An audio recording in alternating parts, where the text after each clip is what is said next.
அனைவருக்கும் வணக்கம். மிதுன ராசினியர்களுக்கு புதையல் கிடைக்கும் அடுத்த 7 நாட்கள் 29/1/2025 முதல் நிச்சயம் இவை கிடைத்தே தீரும். அந்த வகையில மிதுன ராசினியர்களுக்கு என்ன மாதிரியான நன்மைகள் எல்லாம் ஏற்பட இருக்கு, கிரகநிலைகளின் ரீதியாக அமையிருக்கும் சாதகங்கள் என்ன, பாதகங்கள் என்ன, மேலும் என்ன மாதிரியான முன்னேற்றங்கள் எல்லாம் உங்களுடைய வாழ்வில் ஏற்பட இருக்கு, குறிப்பா இத்தருணங்கள்ல கிரகங்களுடைய சஞ்சார நிலைகள் என்ன, குறிப்பா இந்த வாரத்தை பொறுத்த வரைக்கும் என்று பார்க்கும்போது இந்த வாரத்தில் ரிஷப ராசியில் குரு பகவானும், மிதுனத்தில் செவ்வாய் வக்ரம் பெற்றும், கன்னியில் கேதுவும், தனுசு ராசியில் புதனும், மகரத்தில் சூரியனும், கும்பத்தில் சனி சுக்கிரனும், மீனத்தில் ராகுவும் சஞ்சரிக்கிறாங்க. இந்த கிரகங்களுடைய சஞ்சார நிலைகளின் காரணமாக மிதுன ராசினியர்களுடைய வாழ்வில் என்ன மாதிரியான நன்மைகள் எல்லாம் ஏற்பட இருக்கு, குறிப்பா குடும்ப சூழ்நிலை ரீதியாக உத்தியோகம், தொழில், வியாபாரம், கலைத்துறை, அரசியல் துறை, மாணவ மாணவிகள், விவசாயத்துறையினர், பெண்மணிகள் என அனைவருக்கும்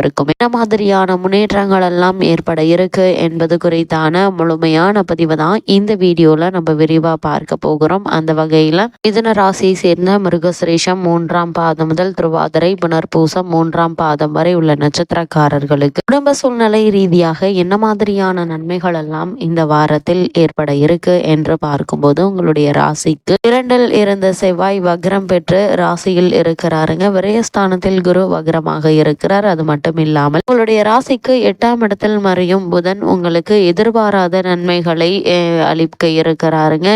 அதே போல் வருமானம் என்பது இந்த வாரத்தில் சிக்கல் இல்லாமல் இருக்குங்க. எதையும் நுட்பமாக திட்டமிட்டு வெற்றி காணக்கூடிய ஒரு வாரமா இந்த வாரம் உங்களுக்கு அமைஞ்சிருக்குது. அதனால் உங்களுடைய முயற்சிகள் அனைத்துமே பலிக்க இருக்குதுங்க. உயர்ந்த பொருட்களை வாங்குவது இந்த வாரத்தில் நீங்கள் கவனம் செலுத்த இருக்கீங்க. உத்தியோக உயர்வுக்கு உயர் அதிகாரிகள் உதவிகரமாக இருப்பாங்க. அதே போல் உங்களுடைய ராசிக்கு கிளை தொழில் தொடங்குவீங்க. ராசிக்கு 6க்கும் 11க்கும் இடையே செவ்வாய் ராசியில் வக்ரம் பெறுவதால் புதிய வெளிச்சம், அதாவது உங்களுடைய உத்தியோக ரீதியாகவோ அல்லது பொருளாதார முன்னேற்ற ரீதியாகவோ ஒரு புதிய வெளிச்சம் கிடைக்கக்கூடிய ஒரு வாரமாகவும் இந்த வாரம் அமைஞ்சிருக்குது. அது மட்டும் இல்லாமல் உங்களுடைய ராசிக்கு விரயஸ்தானத்தில் குரு பகவான் சஞ்சரிக்கும் நிலையில சுக்கிரனும் அனுகூலமாக அமைகிறாருங்க. இதனால இந்த வாரத்தை பொறுத்த வரைக்கும் நீங்கள் எதிர்பாராத கூடிய அளவிற்கு எண்ணற்ற நன்மைகள் உங்களுடைய வாழ்வில் ஏற்படக்கூடிய ஒரு தருணமா அமைஞ்சிருக்குது. அதே போல் உங்களுடைய ராசிக்கு சுகஸ்தானத்தில் கேது அமர்ந்திருக்கிறாருங்க. அதனால் வரவை விட இந்த வாரத்தில் செலவுகள்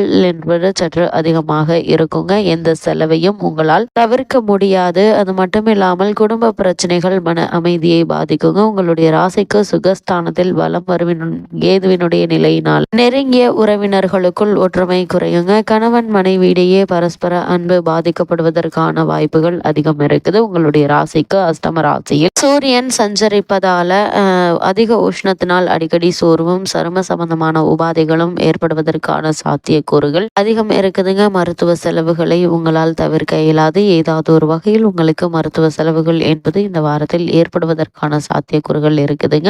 சிறு கடன் ஒன்றை நீங்கள் ஏற்க வேண்டிய ஒரு நிலையும் இருக்குது. அது மட்டும் இல்லாம இந்த திருமண சம்பந்தமான முயற்சிகளை மேற்கொண்டு வரும் மிதுன ராசினியர்களுக்கு ஏமாற்றம் மிஞ்சுங்க. உங்களுடைய ராசிக்கு ஜீவனஸ்தானத்தில் அமர்ந்துள்ள ராகுடன் சுக்கிரன் சேர்வதால எதிர்பாராத பணவரவு ஏற்படுவதற்கான சாத்தியக்கூறுகள் உள்ளது என்பதையும் கிரகங்களுடைய சஞ்சார நிலைகள் தெளிவாகவும் உறுதியாகவும் எடுத்துக்காட்டுது. மிதுன ராசியை சேர்ந்த உத்தியோகஸ்தர்களுக்கு நிகழ்ந்து கொண்டிருக்கும் ஜனவரி மாதம் 29/1/2025 முதல் மேலும் என்ன மாதிரியான நன்மைகள் எல்லாம் உங்களுடைய வாழ்வில் ஏற்பட இருக்கு என்று பார்க்கும்போது, உங்களுடைய ராசிக்கு பாக்கியஸ்தானத்தில் சுக்கிரனும் சனி பகவானும் இணைந்துள்ள தருணத்துல உத்தியோகஸ்தானத்தில் ராகு நிலை கொண்டுள்ளதால் இடமாற்றம் சிறு அளவில் சலுகைகள் கிடைக்க இருக்குது. இருந்தாலும் இடமாற்றம் மனதிற்கு திருப்தியை அளிக்காது. ஏற்றுக்கொள்வது எதிர்காலத்திற்கு நன்மை செய்யுங்க. புதிய வேலைக்கு முயற்சிப்பவர்களுக்கு நிச்சயம் இந்த வாரத்தில் வெற்றி கிடைக்குங்க. இருப்பினும் விருப்பத்திற்கு மாறான இடத்தில் பணிக்கு சேர வேண்டிய ஒரு நிலைமை ஏற்பட இருக்குது. பல பிரச்சனைகளை சந்திக்க நேரிடும். தற்காலிக பணியாளர்களின் நிலை சற்று நீடிக்கக்கூடிய ஒரு தருணமாகவே இக்காலகட்டம் அமைஞ்சிருக்குதுங்க. அது மட்டும் இல்லாம மிதுன ராசியை சேர்ந்த தொழில் மற்றும் வியாபாரம் செய்பவர்களுக்கு இந்த வாரம் மேலும் என்ன மாதிரியான நன்மைகள் எல்லாம் ஏற்பட இருக்கு என்று பார்க்கும்போது, சனி பகவான் ஆட்சி பீடம் பெற்று சுக்கிரனுடன் இணைந்து நிற்பதால் சந்தை நிலவரம் சாதகமாக இருக்குங்க. நியாயமற்ற போட்டிகளை முறியடித்து லாபம் காண இருக்கீங்க. உற்பத்தியை ஓரளவு நீங்கள் இந்த வாரத்தில் அதிகரிக்கலாங்க. அதே போல் உங்களுடைய ராசி தனஸ்தானத்தில் செவ்வாய் நீச்சம் பெற்றும் வக்ரகதியிலும் சஞ்சரிக்கிறார். குருவும் விரயஸ்தானத்தில் அமர்ந்திருக்கிறாருங்க. உற்பத்தியை அளவோடு அதிகரித்து கொள்ள சிறந்த ஒரு வாரமா இந்த வாரம் அமைஞ்சிருக்குதுங்க. அது மட்டும் இல்லாம கடனுக்கு சரக்குகள் அனுப்புவதை கண்டிப்பாக குறைத்து கொள்ள வேண்டுங்க. கிரக நிலைகளின்படி முன்பணம் பெற்றுக்கொண்ட பிறகே சரக்குகள் அனுப்புவதை நல்லது. புதிய முதலீடுகளை நிச்சயம் இந்த வாரத்தில் தவிர்க்க வேண்டும் என்பது கிரக நிலைகள் மீண்டும் மீண்டும் அறிவுறுத்தது. மிதுன ராசியை சேர்ந்த கலைத்துறையினருக்கு இந்த வாரம் மேலும் என்ன மாதிரியான நன்மைகள் எல்லாம் ஏற்பட இருக்கு என்று பார்க்கும்போது கலைத்துறைக்கு தொடர்புள்ள கிரகங்கள் அனைத்தும் ஓரளவே உங்களுக்கு சாதகமாக சஞ்சரிக்குதுங்க. வருமானம் ஏற்றத்தாழ்வின்றி ஒரே சீராக இருக்குங்க. அனாவசியமாக செலவுகளை தவிர்ப்பது அவசியம். அது மட்டும் இல்லாமல் புதிய கடன்களை ஏற்க நேரிடும். தற்போது உங்களுக்கு நடைபெற்று வரும் தசாபுக்திகள் ஆதரவாக இல்லை அப்படின்னா இந்த வார கடைசியில கடும் சோதனைகள் அமையுங்க. வாய்ப்புகளும் குறையும். குறிப்பா திரைப்பட தயாரிப்பாளர்கள் புதிய முதலீடுகள்ல கவனமாக இருப்பது மிக மிக அவசியம் என்பதை கிரக நிலைகள் அறிவுறுத்தது. குறிப்பா திரைப்பட தயாரிப்பாளர்கள் அதிக கவனத்தோடு இருப்பது நல்லது. சில படங்களுக்கு மக்களிடையே நல்ல ஒரு வரவேற்பு இருக்குங்க. அதற்கு கதை, வசனம், நடிகர்கள், நடிகையோரையே அதிக ஜாக்கிரதையாக தேர்ந்தெடுக்க வேண்டும் என்பதை கிரக நிலைகள் அறிவுறுத்தது. மிதுன ராசி சேர்ந்த அரசியல் துறையினருக்கு இந்த வாரம் மேலும் என்ன மாதிரியான நன்மைகள் எல்லாம் உங்களுடைய வாழ்வில் ஏற்பட இருக்கு என்று பார்க்கும்போது அரசியல் துறைக்கு அதிபதியான சுக்கிரன் இந்த காலகட்டங்கள்ல அனுகூலமாக இருக்கிறார். அதன் பிறகு கட்சியின் உட்பூசல்கள் உங்களுடைய பெயர் அடிபடுங்க. கட்சி தொண்டர்களிடையே செல்வாக்கு குறையும். ஜோதிட கலை என்பது ஒவ்வொருவருடைய வாழ்க்கையிலும் ஏற்படக்கூடிய பிரச்சனைகளை மிக தெளிவாகவும் தக்க தருணத்திலும் எடுத்து காட்டுதுங்க. அதனால் இந்த காலகட்டங்கள்ல கிரக நிலைகள் அறிவுறுத்தும்படி ஒவ்வொரு விஷயத்திலும் அதிக கவனத்தோடும் எச்சரிக்கையோடும் இருப்பது அவசியம் என்பதை கிரக நிலைகள் அறிவுறுத்துது. அதே போல் மாணவ மாணவியரை பொறுத்த வரைக்கும் இக்காலகட்டங்கள்ல படிப்பில் மனம் ஆர்வத்தோடு ஈடுபடுங்க. நற்குணங்கள் மிகுந்த மாணவர்களுடைய நட்பும் சகவாசமும் கிடைக்குங்க. ஆசிரியர்களை முன்வந்து உதவி செய்வாங்க. போட்டிகள், விளையாட்டு ஆகியவற்றில் வெற்றி பெறுவதற்கு ஆதரவாக சம்பந்தப்பட்ட கிரக நிலைகள் அமைஞ்சிருக்குது. கிரகிப்பு சக்தியும் நினைவாற்றலும் தக்க தருணத்தில் உங்களுக்கு துணை நிற்கும் என்பதை கிரக நிலைகள் மீண்டும் மீண்டும் அறிவுறுத்துதுங்க. அதே போல்